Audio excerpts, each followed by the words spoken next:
It all started on a quiet Saturday morning when I was enjoying a cup of coffee on my porch, admiring the peaceful atmosphere of my newly purchased home. A home that, I should clarify, sat outside of the HOA's jurisdiction, despite being near a neighborhood that was governed by their overbearing rules. I had barely lived there for a month when I saw a middle-aged woman with an exaggerated sense of self-importance marching up my driveway like she owned the place, a clipboard in one hand and a scowl permanently etched onto her overly Botoxed face. Before I could even ask her who she was already barking out demands like some kind of self-appointed dictator, pointing at my house and insisting that I needed to immediately repaint my front door to match the HOA-approved color scheme, because, get this, it was clashing with the aesthetic of the community. I raised an eyebrow, taking a slow sip of my coffee as I calmly informed her that my property was, in fact, not part of the HOA, meaning her rules meant absolutely nothing to me. At that moment, something in her snapped, like a robot short-circuiting from hearing an incorrect command, and she practically huffed in disbelief, looking at me as if I had just spit in her face. "Oh, sweetie," she scoffed, placing a perfectly manicured hand on her hip, "that's not how this works. You live near an HOA, which means you still need to adhere to our community standards." I chuckled at the sheer absurdity of her statement, shaking my head as I leaned against my porch railing, completely unbothered by her theatrics. "That's not how the law works," I replied flatly, watching as her face twitched with barely contained frustration. It was clear she was used to people bending over backwards to meet her ridiculous demands, but unfortunately for her, I was not one of those people. Refusing to acknowledge the reality of the situation, she took a deep breath and straightened her posture, attempting to intimidate me with what I can only assume was her most authoritative voice. "You don't understand," she said, waving her clipboard like it contained some kind of HOA gospel. "This neighborhood has a standard, and if you refuse to comply, I'll have to file a complaint and impose fines." That's when I started laughing, actual full-bellied laughter, because her empty threats were so ridiculous that I couldn't even take her seriously. "File a complaint with who? Yourself?" I asked, wiping a tear from the corner of my eye. "Because unless you plan on reporting me to the I think I have authority but I actually don't committee, I'm not paying a single cent." Her mouth opened and closed like a fish gasping for air, clearly caught off guard by my refusal to bow down to her. Then, in a desperate attempt to regain control of the situation, she tried a different tactic: aggression. "Listen here," she snapped, stepping closer like she was about to scold a misbehaving child. "I don't know where you came from, but in this neighborhood, we have expectations. If you can't follow simple guidelines, maybe you should consider moving." I narrowed my eyes, my patience running dangerously thin. "I own this property," I said, my voice calm but firm. "Not you. Not the HOA. And if you set foot on it again without permission, you'll be trespassing." That was the moment when she completely lost it. Her face turned an alarming shade of red as she stomped her foot like an overgrown toddler denied candy at a checkout line. "You can't do that. This is a community. You have to listen to the board's decisions," she shrieked, looking around as if expecting neighbors to come rushing to her defense. But the street remained quiet, with not a single soul backing up her nonsense. I took a deliberate step forward, towering over her as I crossed my arms. "Karen," I said slowly, making sure to emphasize her name, "this is my property, not yours. Now get off of it before I call the police and have you removed for trespassing." That finally shut her up, at least momentarily. Huffing, she took a step back, muttering under her breath about how this wasn't over. She then dramatically turned on her heel and stomped off like a cartoon villain, leaving me to shake my head in disbelief. I figured that would be the last I'd see of her, assuming that after such a spectacular failure, she'd cut her losses and move on. I was wrong. Because as I would soon find out, Karen was just getting started. After being humiliated during our first encounter, Karen, the self-righteous HOA president, was far from finished. What I initially assumed was just an isolated incident soon spiraled into full-blown harassment. Days after our heated confrontation, I began receiving HOA violation notices in my mailbox. Not just one but multiple, each more absurd than the last. The first claimed my grass was too tall and needed to be cut immediately to meet the HOA's standard, despite the fact that my lawn was freshly mowed. The next alleged that my driveway had unauthorized cracks that needed to be fixed or else I would be fined. Then came the most laughable one, an official-looking letter stating that my fence color was non-compliant and needed to be repainted to an HOA-approved shade, or I would face further action. The issue?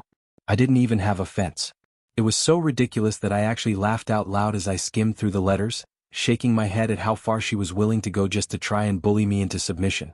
But the real kicker came when I opened an envelope stamped with final notice, action required in bold red letters, informing me that I owed the HOA over $500 in fines for failing to comply with non-existent regulations. I knew Karen was unhinged, but this was a new level of delusion. I wasn't even part of the HOA, yet she was seriously trying to shake me down for money like a corrupt official running a scam. Amused yet irritated, I decided to pay her a visit, not because I was taking her nonsense seriously, but because I wanted to see how far she'd take this insanity when confronted. So, with the fake violation letters in hand, I walked over to the HOA office, where I found Karen sitting behind a desk, pretending to be the queen of the neighborhood. The moment she saw me, her smug expression faltered for just a second before she plastered on a fake customer service smile. "Oh, hello again," she said sweetly, though the irritation in her eyes was impossible to miss. "How can I help you today?" I casually tossed the stack of violation notices onto her desk, raising an eyebrow. "You want to explain why I've been getting these?" I asked, watching as she feigned confusion, flipping through the papers as if she had no idea what I was talking about. "Oh yes," she finally said, nodding with exaggerated understanding. "It appears that your property has several outstanding violations. I was just about to follow up with you on those." I let out a short laugh, folding my arms. "Karen," I said dryly, "I'm not in the HO. These violations don't apply to me and you know it." Her smile faltered again, but she quickly recovered, clearing her throat as she straightened her shoulders. "Well, we have certain community-wide expectations, and even non-members need to maintain the aesthetic integrity of the neighborhood," she said as if she were reading off a script. "So while you may not be an official member, we strongly encourage compliance." I leaned forward, resting my hands on her desk. "Encourage?" I repeated, narrowing my eyes. "Because these letters don't look like encouragement. They look like extortion." At that, Karen's face flushed red, and for a brief moment she seemed genuinely flustered. But then she squared her shoulders and went back into power trip mode.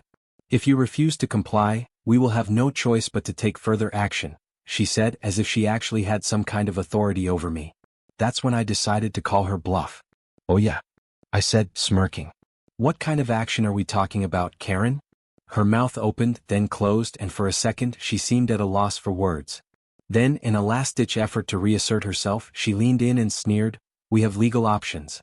Don't think for a second that you're above them." I couldn't help but laugh again. This woman was seriously trying to scare me into submission using vague legal threats.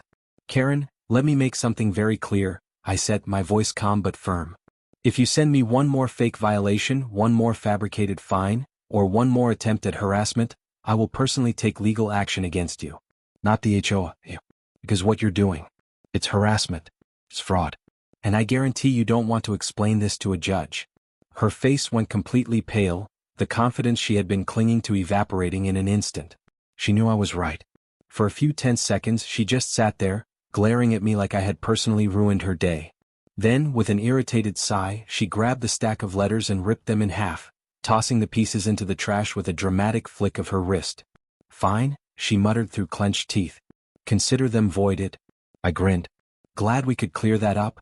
With that, I turned on my heel and walked out, feeling satisfied that I had shut her nonsense down once and for all. Or so I thought. Because if there was one thing I underestimated about Karen, it was her absolute refusal to accept defeat. After Karen's pathetic attempt at issuing fake violations and fines completely backfired, I thought she would finally leave me alone. But instead of learning her lesson and moving on, she decided to double down on her insanity. It wasn't enough for her to try and bully me into compliance. No, she wanted revenge. So, like any truly deranged HOA president, she did the most Karen thing imaginable. She called the police on me. I found out about her ridiculous stunt one evening when I heard aggressive knocking on my front door, followed by a voice calling out, "Sheriff's Department.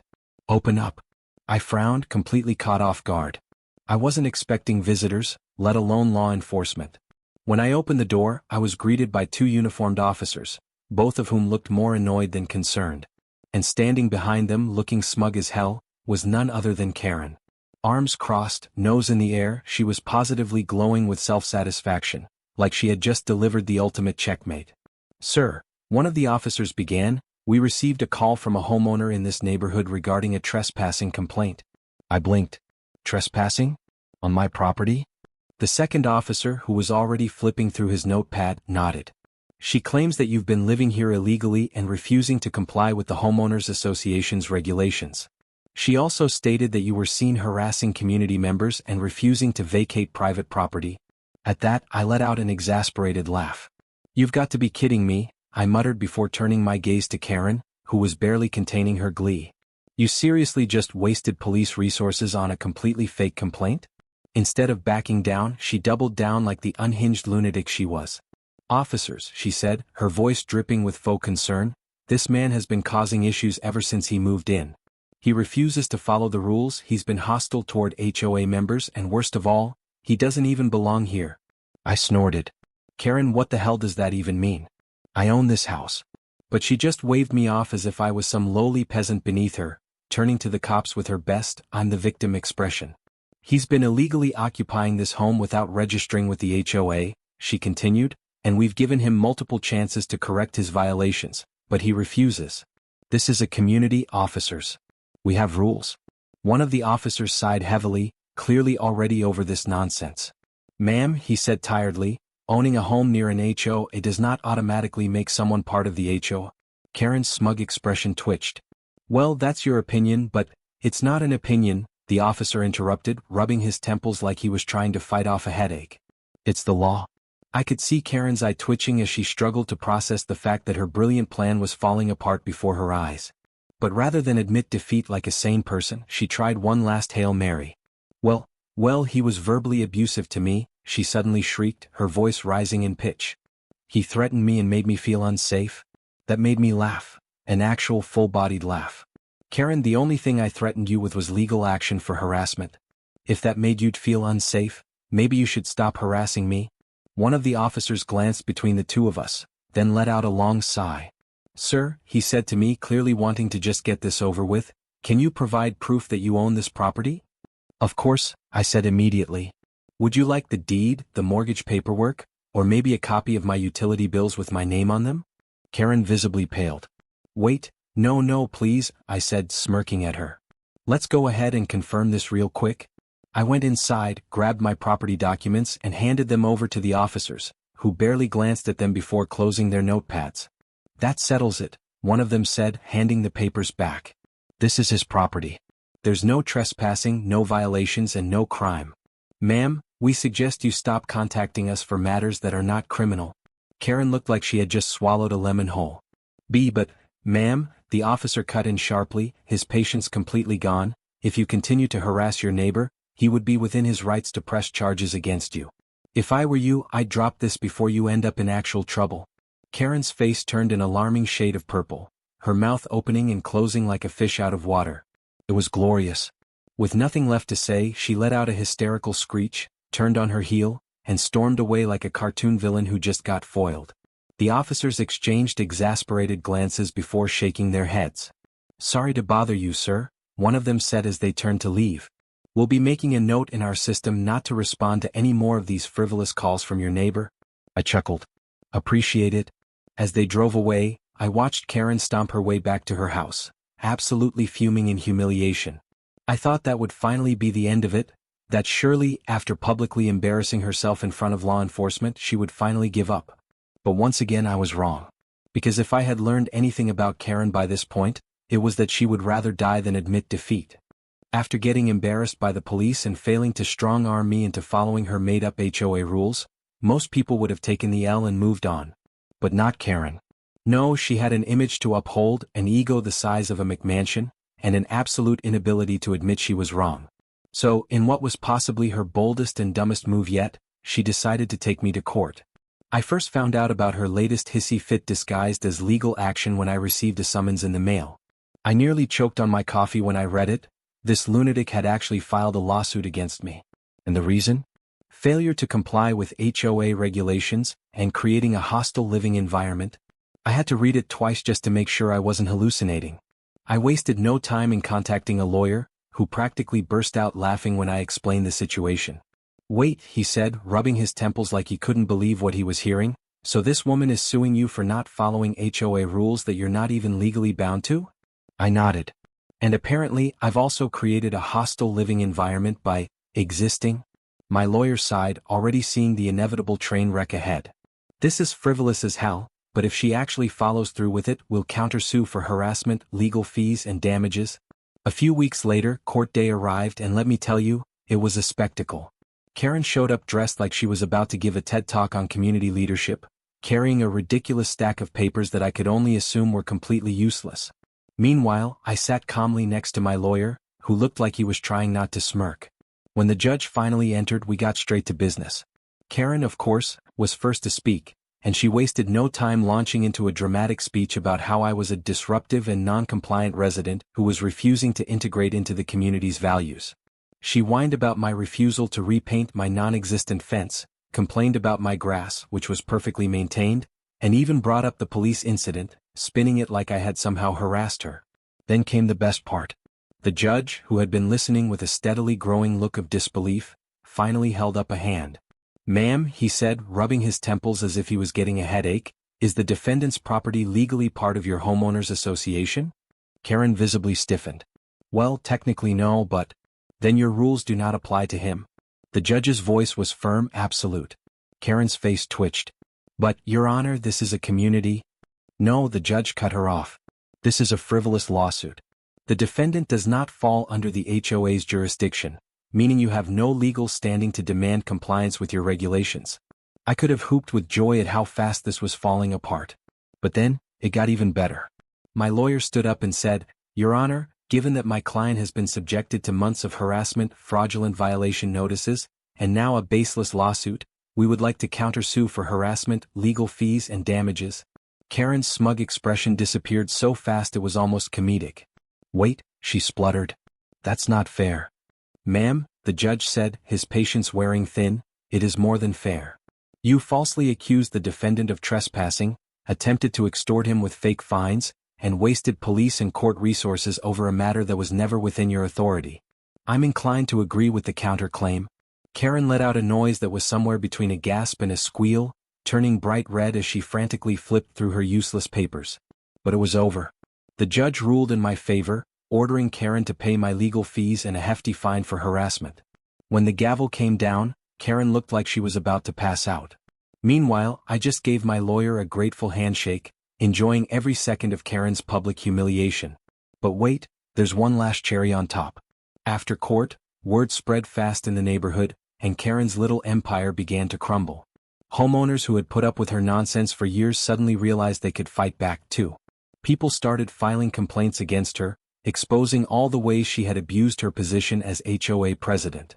Within months, she was forced to resign in disgrace. And me?